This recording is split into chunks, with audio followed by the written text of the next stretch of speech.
D.B. Cooper, the skyjacker.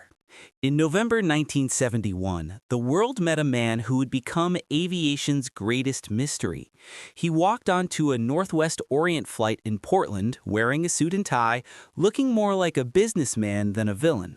Mid-flight, he handed a stewardess a note. He had a bomb. His demand was simple: $200,000 in cash, 4 parachutes, and a fuel truck ready in Seattle. Authorities complied. Cooper released the passengers, kept the crew, took the money, and instructed the pilots to fly low and slow toward Mexico. Then, somewhere in the dark skies over Washington, he opened the rear stairway, strapped a parachute on, and jumped into a storm. That was the last anyone ever saw of him. The FBI launched one of the largest manhunts in history. They scoured forests, rivers, mountains. No body, no parachute, not a trace. The only real clue surfaced almost a decade later, when a boy camping by the Columbia River dug up bundles of rotting $20 bills from the ransom. The discovery fueled theories, but provided no closure. Was he a skilled paratrooper who slipped away? Did he die in the jump, his body buried deep in the wilderness? 50 years later, we still don't know. Cooper became a legend, the only hijacker in U.S. history to vanish without a trace. He's not just a fugitive. He's the ghost skyjacker America still can't forget. Bible John, the dance hall killer. In the late 1960s, Glasgow was haunted by a man known only as Bible John. 3 young women, Patricia Docker, Jemima McDonald, and Helen Puttick, were all murdered after nights out at the Barrowland Ballroom. Each victim was strangled, their bodies left in nearby streets or alleys.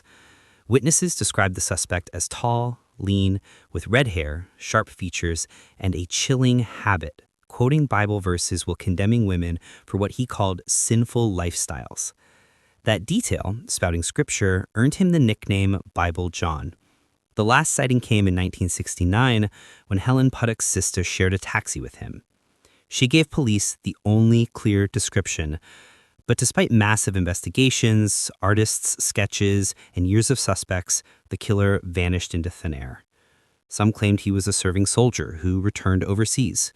Others suggested he might have been related to Peter Tobin, a serial killer eventually jailed decades later, but no link was ever proven. Half a century later, the case remains one of Britain's most famous unsolved mysteries. To this day, Bible John is remembered not just for the horror of his crimes, but for how close investigators seemed, yet still fell short of catching him. He became Scotland's Ripper, a phantom still hiding in the shadows of Glasgow's history.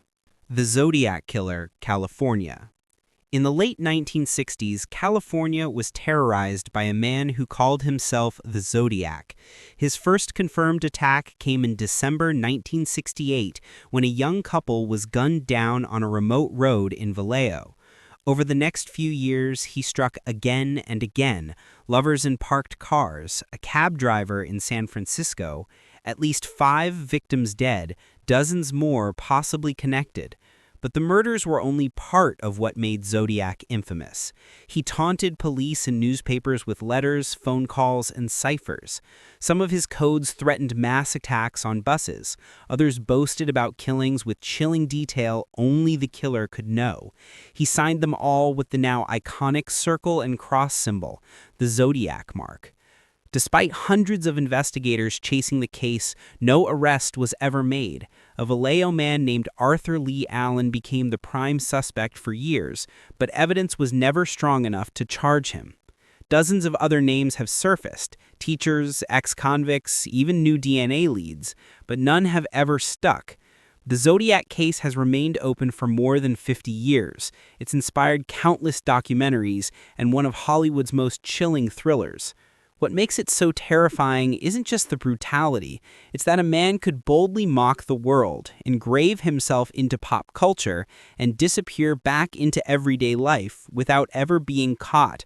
The Zodiac Killer didn't just commit murder, he committed one of the greatest mysteries in American criminal history. The New Bedford Highway Killer, Massachusetts. In 1988, fear gripped New Bedford, Massachusetts as women began to vanish.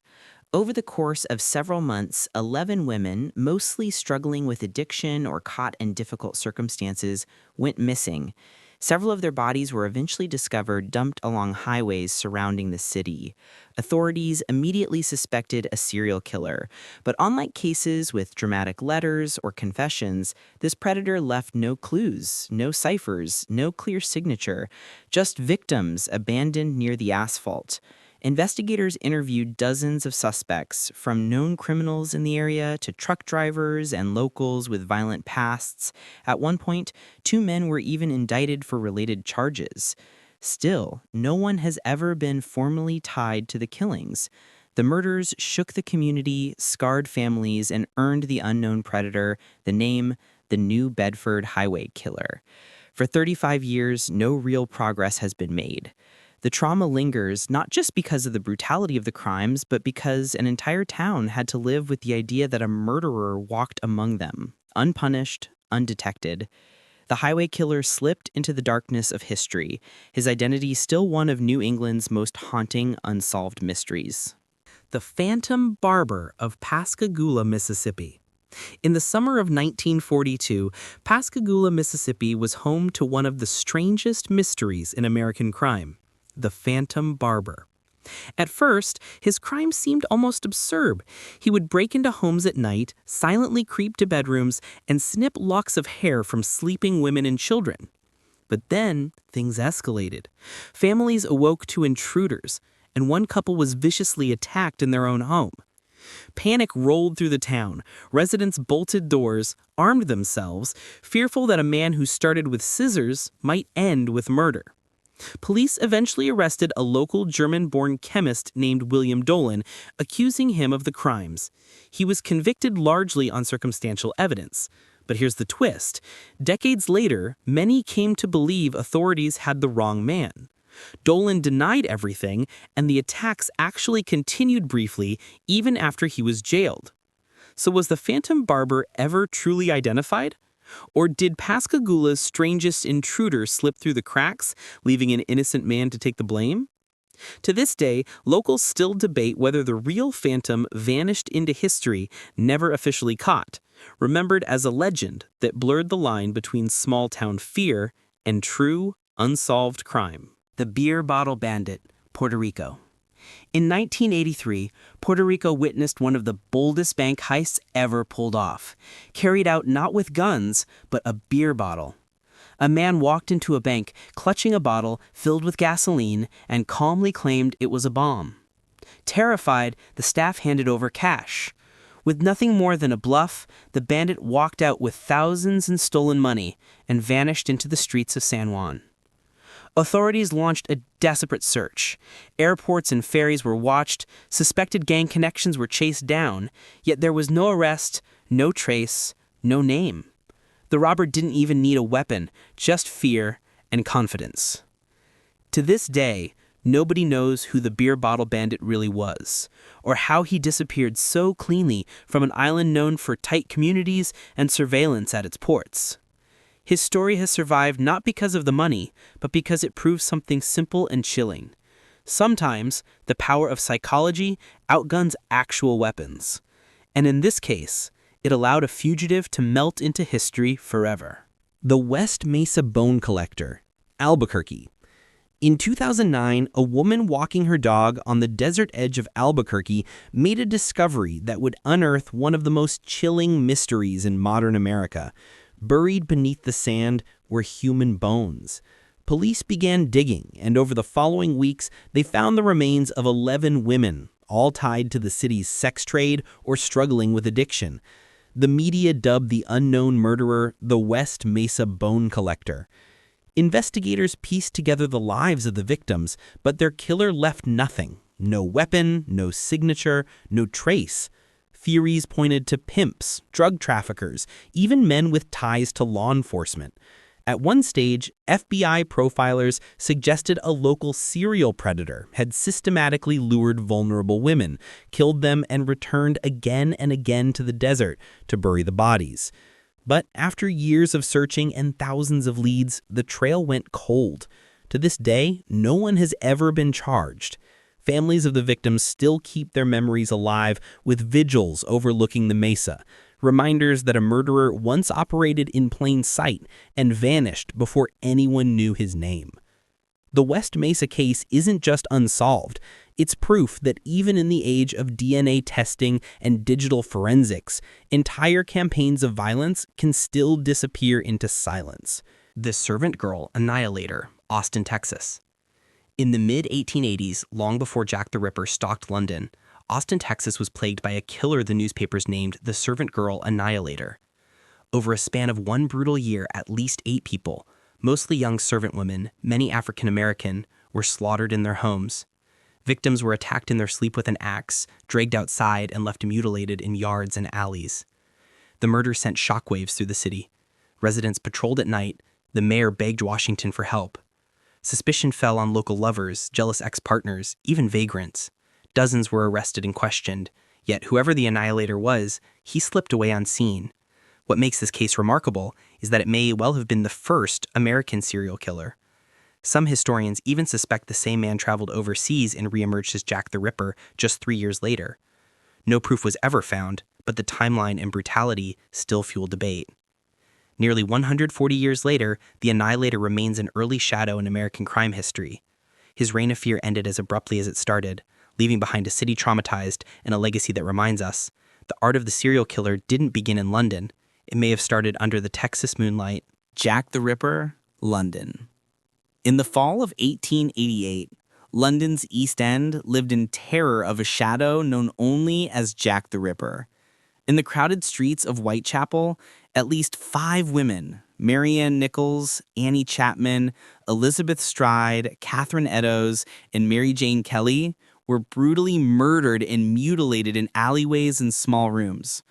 What shocked Victorian England wasn't just the savagery, but the taunting letters sent to police and press, signed with the chilling name Jack the Ripper. One even arrived with part of a human kidney, alongside the infamous phrase, "From hell." Despite swarms of detectives, patrols on every corner, and the world's attention locked on Whitechapel, the Ripper was never caught. Suspects ranged from local butchers and doctors to aristocrats and even celebrated artists. Every decade, new theories surface, each unraveling without proof. More than a century later, Jack the Ripper remains the archetype of the uncaught killer, precise, faceless, and still embedded in culture. What makes him endure is not just the killings, but the mystery. How, with thousands watching for him, could he strike at the heart of London and then vanish forever into the fog? The Cleveland Torso Murderer, Ohio. During the Great Depression, Cleveland's Kingsbury Run area became ground zero for one of the most gruesome unsolved cases in American history, the Cleveland Torso Murderer. Between 1935 and 1938, at least 12 victims, many poor and homeless, were found beheaded and dismembered, their torsos scattered in fields, rivers, and rail yards. The killings were so frequent, residents lived in constant fear. Most victims could never even be identified, adding another layer of cruelty. Leading the investigation was the famous lawman Eliot Ness, the same man who brought down Al Capone. Ness raided shanty towns, imposed curfews, and even burned parts of Kingsbury Run to the ground in the hunt for the killer. Still, the butcher slipped away. There were suspects, including a local doctor committed to an asylum, but no case ever stuck. The murders suddenly stopped as mysteriously as they began. Decades later, historians still debate the killer's identity. Some say Ness knew who it was, but lacked the evidence for trial. Others argue the murderer left as suddenly as he came. The Torso Murderer remains unsolved, leaving Cleveland with a legacy of fear and the haunting idea that even with one of America's greatest detectives on the case, a brutal killer could escape forever. The Long Island Serial Killer, Gilgo Beach, New York. In December 2010, police searching for a missing woman near Gilgo Beach on Long Island discovered the remains of multiple bodies hidden in the brush. By the end of the search, at least 10 sets of human remains were uncovered along Ocean Parkway, most of them young women connected to escort work posted online. Almost immediately, the case exploded into one of the largest serial killer investigations in the country.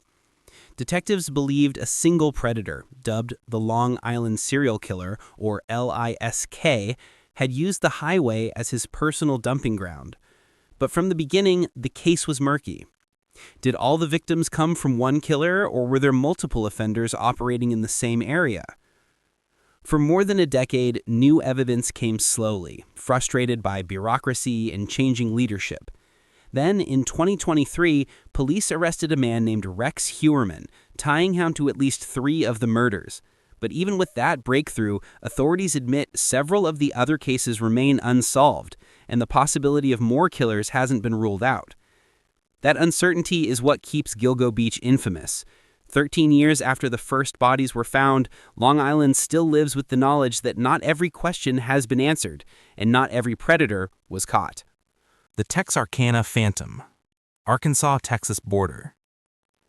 In the spring of 1946, the quiet twin cities of Texarkana, straddling Texas and Arkansas, were gripped by a faceless figure later called the Phantom Killer. His method was chillingly simple: couples parked in so-called lovers' lanes, ambushed by a man in a white mask. Across a 10-week span, he attacked 8 people, killing 5, wounding others who lived to describe their stalker. They said he moved quickly, fired with precision, and vanished before help arrived. Newspaper headlines screamed of a phantom killer, sparking curfews, gun sales, and a town that locked itself indoors after sundown. Police and Texas Rangers scoured the area, questioning suspects from hardened ex-cons to jealous locals. At one point, a man with ties to the crimes was even held in prison for stealing cars and suspected murders, but no evidence ever secured a conviction. The Phantom slipped away as suddenly as he appeared. The case became so infamous it inspired a cult horror film years later, The Town That Dreaded Sundown. But behind the pop culture lurks the unsolved truth. A predator once stalked a small community, killed in cold blood, and simply vanished, leaving nothing but fear and mystery behind. The Boston Strangler, Massachusetts. Between 1962 and 1964, Boston lived in fear of a killer dubbed the Boston Strangler. 13 women, aged 19 to 85, were found murdered in their apartments, most strangled with their own clothing. The attack shared eerie similarities: forced entry without signs of a break-in, sexual assault, and bizarre posing of bodies. In 1964, a man named Albert DeSalvo confessed, and the city breathed a sigh of relief. He was convicted on unrelated charges but labeled the Strangler by the public. Yet, evidence didn't fully match. Some crime scene details conflicted, and DNA testing decades later confirmed DeSalvo's link to only one victim. That left a chilling possibility. He lied for infamy, or worse, multiple killers were at work under the cover of one nickname. To this day, debate continues over the true identity of the Boston Strangler. Police officially closed the books, but many experts remain convinced the portion of the victims were murdered by someone else. What endures about the case is not only its brutality, but its shadow of uncertainty. Was DeSalvo truly the predator that paralyzed a city, or has Boston's real strangler been hiding in plain sight all along? Malaysia's Mona Fandey accomplice, ritual murder case. In 1993, Malaysia was rocked by the ritual murder of politician Mazlan Idris. At the center of the case was Mona Fandey, a former pop singer turned spiritual healer who claimed she could use black magic to boost Mazlan's career. Instead, she and her husband lured him to their home, murdered him, and dismembered his body. Police quickly arrested Mona, her husband, and an assistant named Juraimi Hassan. All 3 were tried, convicted, and Mona herself became infamous for her eerie calm in court. She was executed by hanging in 2001, cementing the case as one of Malaysia's most shocking crimes. But whispers remained. Locals believed Mona moved in occult circles too large for just 3 people. Investigators hinted at other accomplices, those who may have planned parts of the ritual, financed it, or even helped after the murder. Yet no one else was ever caught. Whether true or just folklore, suspicions of hidden players have kept the case alive. Today, Mona Fandey's name still echoes in Malaysian history, a female killer as notorious as any. And in the shadows, the idea lingers that others involved in the crime slipped away completely, leaving justice only halfway served. The Colonial Parkway Killer, Virginia. Between 1986 and 1989, Virginia's Colonial Parkway, a quiet scenic route with beautiful overlooks, became the hunting ground for one of America's most elusive serial killers.